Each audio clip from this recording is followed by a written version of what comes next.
दोस्तों, हमारे समाज में, हमारे पास पड़ोस में कुछ महिलाएं होती हैं जिनको अक्सर नौजवान लड़के, नए नए लड़के ही पसंद आते हैं, चाहे उनकी खुद की उम्र कितनी ही क्यों ना हो।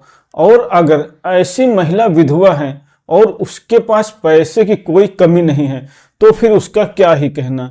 क्योंकि अगर उसके पास पैसा है तो वो सामने वाले का अपनी तरह से इस्तेमाल कर सकती है, उससे कुछ भी करवा सकती है और किसी भी उम्र में अपनी पसंद के लड़के के साथ शारीरिक संबंध बना सकती है और अपनी इच्छा पूरी कर सकती है।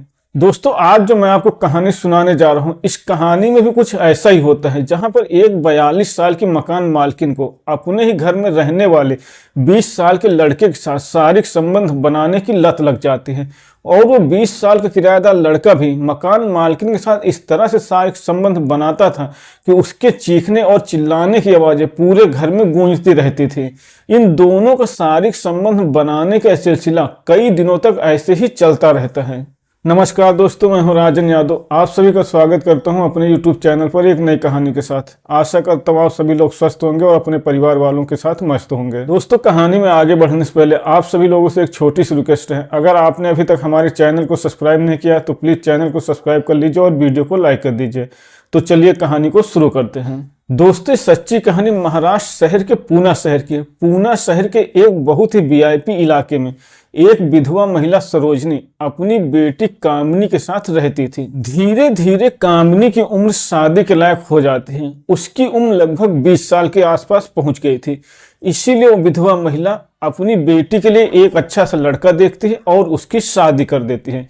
शादी के बाद उसकी बेटी अपनी ससुराल चली जाती है। जब बेटी की शादी हो जाती है तो उसकी माँ अपने घर में अकेली रहने लगती है।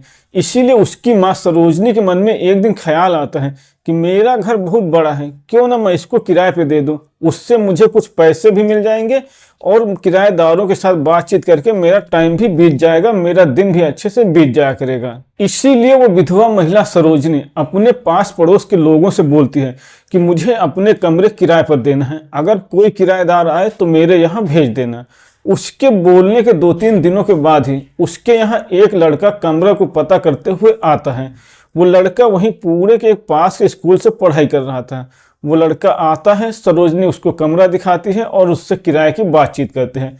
लड़के को कमरा पसंद आ जाता है, इसीलिए वो वहीं पर रहने लगता है। दोस्तों, उस लड़के को वहां पर रहते हुए अभी 2-3 दिन ही हुआ था, लेकिन एक दिन वो लड़का अपने मोबाइल में अश्लील वीडियो देख रहा था और अश्लील वीडियो देख देकर हस्तमैथुन कर रहा था और उसके कमरे की खिड़की खुली हुई थी। उसी समय उधर से उसकी मकान मालकिन गुजर रही थी। अचानक से उसकी नज़र उसके प्राइवेट पार्ट पर पड़ जाती है। वो उस लड़के का प्राइवेट पार्ट देखकर बिल्कुल हैरान हो जाती है। उसको अपने पति की याद आने लगती है। इसीलिए उस लड़के का प्राइवेट पार्ट देखने के बाद वो महिला अपने कमरे में चली जाती है और वहां लेटकर अपने पति को याद करने लगती है। अपने पति को याद कर करके वो महिला बहुत दुखी हो रही थी, लेकिन उसके साथ बिताए हुए पलों को याद करके वो बहुत उत्तेजित हो जाती है।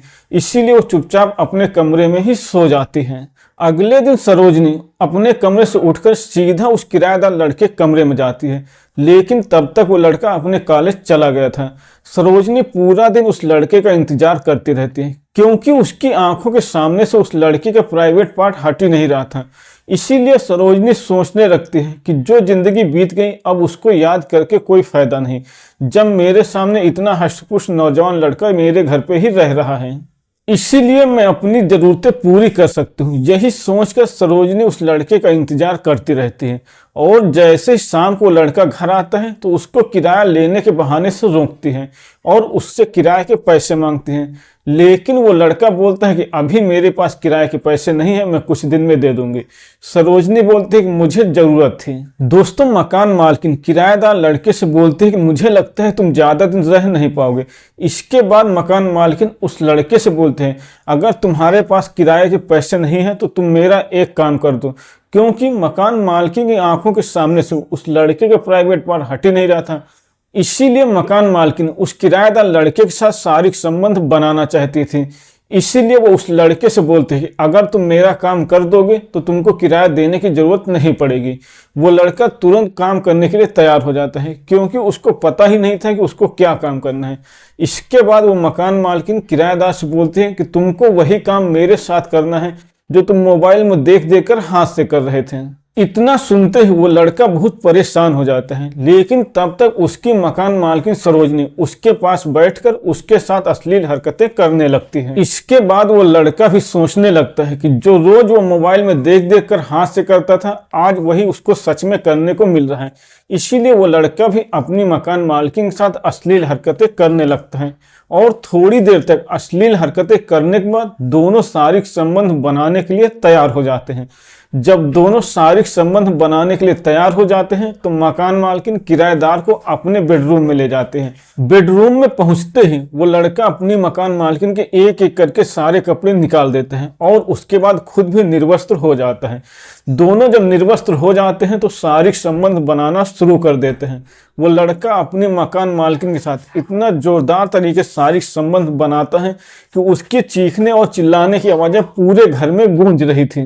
लेकिन मकान मालकिन भी उस लड़के का पूरा साथ दे रही थी, क्योंकि उसके पति के मौत के कई सालों बाद आज उसको ये शारीरिक सुख मिल रहा था, इसीलिए वो भी पूरा साथ दे रही थी। वो लड़का भी बिना किसी के डर के, क्योंकि घर में कोई था नहीं, लगातार उसके साथ शारीरिक संबंध बनाता रहता है और उसको शारीरिक रूप से, जिस्मानी रूप से खुश कर देता है, उसको पति वाला सुख दे देता है। पूरी रात में दोनों कई बार शारीरिक संबंध बनाते हैं और किराएदार लड़का अपनी मकान मालकिन को बहुत खुश कर देता है। इसीलिए दोनों वहीं पर उसके बाद से पति और पत्नी की तरह रहने लगते हैं। जब भी दोनों का मन करता था दोनों शारीरिक संबंध बनाते थे। दोस्तों, रोज रोज शारीरिक संबंध बनाने की वजह से मकान मालकिन को फिर से शारीरिक संबंध बनाने की लत लग जाती है। इसीलिए जब एक दिन उसके घर पे उसकी बेटी आती है तो वो अपनी बेटी के साथ ही अपने कमरे में लेटती है, लेकिन जैसे उसकी बेटी सो जाती है तो वो वहां से उठकर उस किराएदार लड़के के रूम में चली जाती है और उसके साथ शारीरिक संबंध बनाने लगती है। उसके जाने के थोड़ी ही देर बाद उसकी बेटी की नींद खुल जाती है। वो जब अपने पास में देखती है कि उसकी माँ नहीं है तो थोड़ी देर तक वो उसके वापस आने का इंतजार करती है, लेकिन जब काफी देर तक उसकी माँ वापस नहीं आती है तो कामिनी अपने कमरे से निकलकर बाहर देखती है कि उसकी माँ कहाँ गई है। अपनी माँ को इधर उधर ढूंढने लगती है, लेकिन जैसे कमरे के बाहर निकलती है उसको उस किराएदार लड़के के कमरे से कुछ अजीब अजीब सी आवाजें आती हुई सुनाई देती हैं। उन आवाजों को सुनने के बाद उसकी बेटी कामनी तुरंत उस किराएदार लड़के के कमरे के पास जाती है और खिड़की से झांक कर देखती है। झांक कर देखने के बाद अंदर का जो नजारा था उसको देखकर तुरंत वो अपने कमरे में वापस आ जाती है और लेट जाती है, क्योंकि वो देखती है कि उसकी माँ उस लड़के के साथ शारीरिक संबंध बना रही है। इसीलिए वो अपने बिस्तर पर लेटकर अपनी माँ के वापस आने का इंतजार करने लगती है और काफी देर के बाद वो देखती है कि जब उसकी माँ पूरी तरह से शारीरिक संबंध बनाकर थक गई है तो अपने बिस्तर पर आकर सो गई है। जब सुबह होती है तो उसकी बेटी कामनी रात को जो उसने देखा था उसके बारे में अपनी माँ से पूछती है, लेकिन उसकी माँ उल्टा उसको डांटने लगती है। इसीलिए वो पास के एक पुलिस स्टेशन में जाती है और अपनी माँ और उस किराएदार लड़के के नाम पर FIR लिखवाती है। पुलिस वहां पर आती है और दोनों से पूछताछ करती है। दोस्तों, वो लड़का पुलिस को साफ साफ बता देता है कि मकान मालकिन ने मजबूरी में मेरे से ये सब कुछ करवाया है, मेरी कोई गलती नहीं।